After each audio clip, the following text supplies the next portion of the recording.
Most people who make predictions, they're on TV, they're full of crap. No borrow, no cry. So 2022, what are we thinking?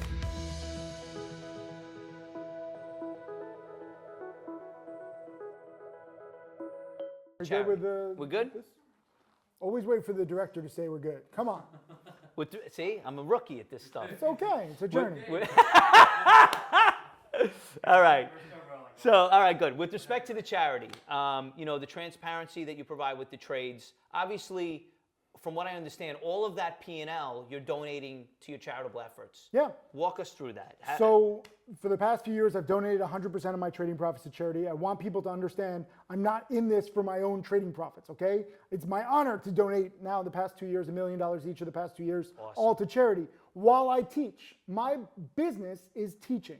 My priority is on the students. I would rather students make money than I make money from a trade. So I took all the fun out of trading for me. I took all the adrenaline rush. I took everything out so that I'm not tempted to be a degenerate gambler. I'm more inclined to teach a good process. So it's a good reminder for me. I want to donate to charity, but it also makes me more disciplined because there might be a trade that doesn't go according to my rules, or maybe it's too risky. Right. It wouldn't make sense for me to take it because I might make money and send it to my charity. That's good, but it would be bad for students. Right. So I'm always thinking about the students first, and that's my business. So I'm proud to donate and I'm proud to teach. And you just mentioned too that you were up 700,000. You had a good amount of profit for the year.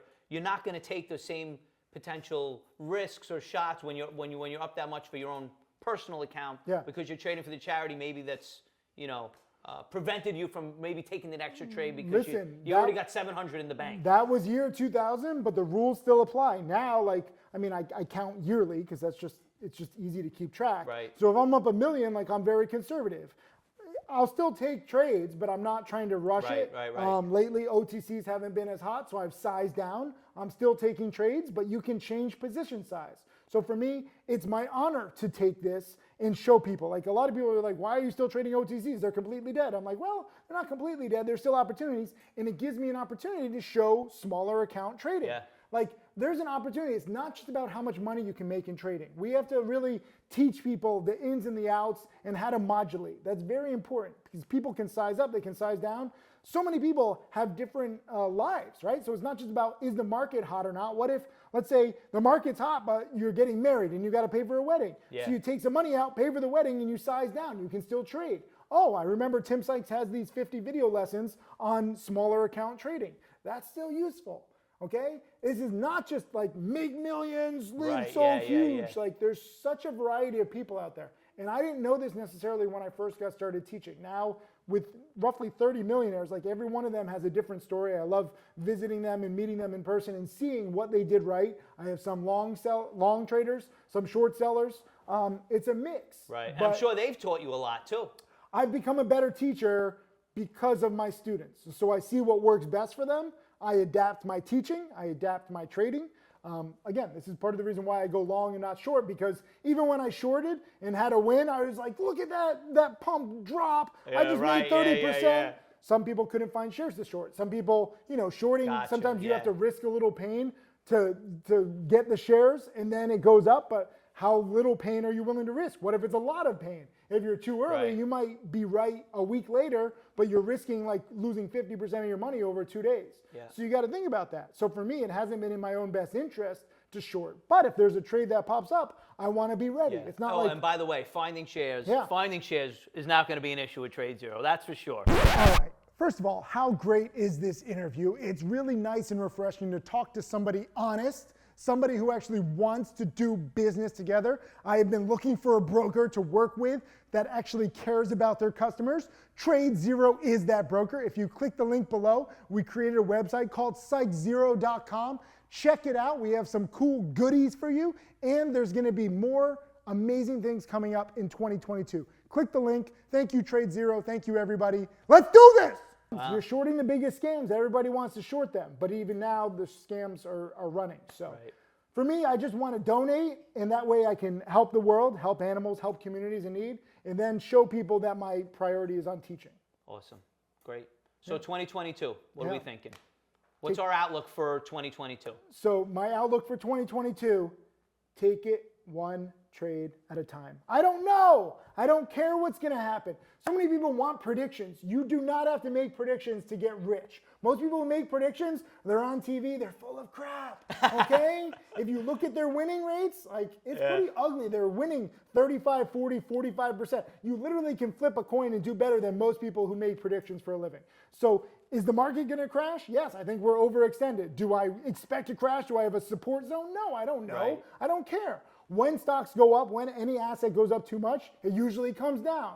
Do I know when the top is going to be? No. I've underestimated Bitcoin and crypto the whole time, and I've underestimated a lot of penny stock pump and dumps. But in the end, I was proven right. So I'd rather underestimate and be safe than overestimate and lose a lot of money or all my money, especially a lot of these gamblers who use leverage. So I just wait and see. If we get a crash, fantastic. I'll be ready for dip buys. Maybe I'll short sell a little. If we keep going to new highs, maybe I'll try the same thing. Maybe short selling, maybe breakout buying, maybe dip buying. I focus on my patterns and I try to react to whatever the market gives me. Giving you. So this year, we kind of get screwed because we have New Year's Eve on Friday. Okay.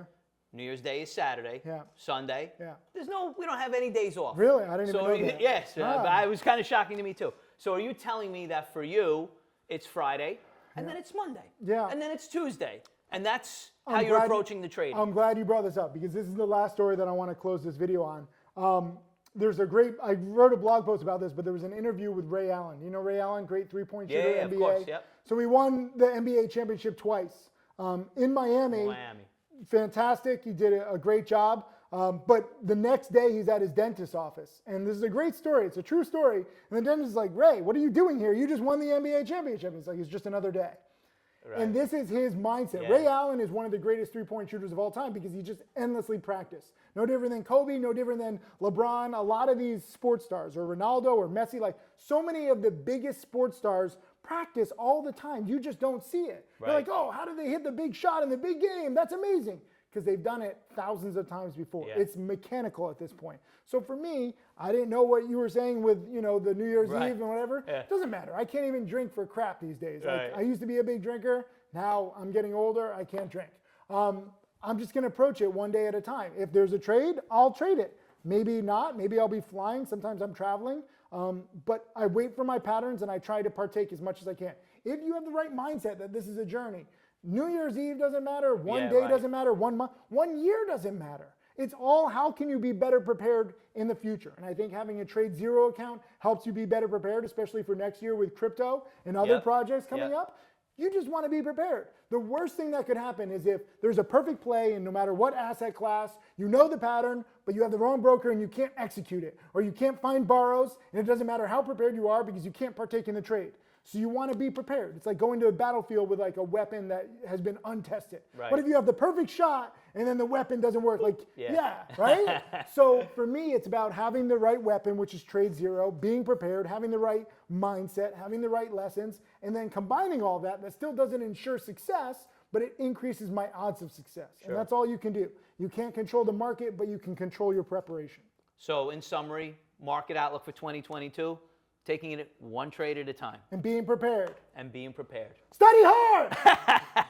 Tim, this was awesome, brother. Thank you. No, thank you. Good stuff. Study hard!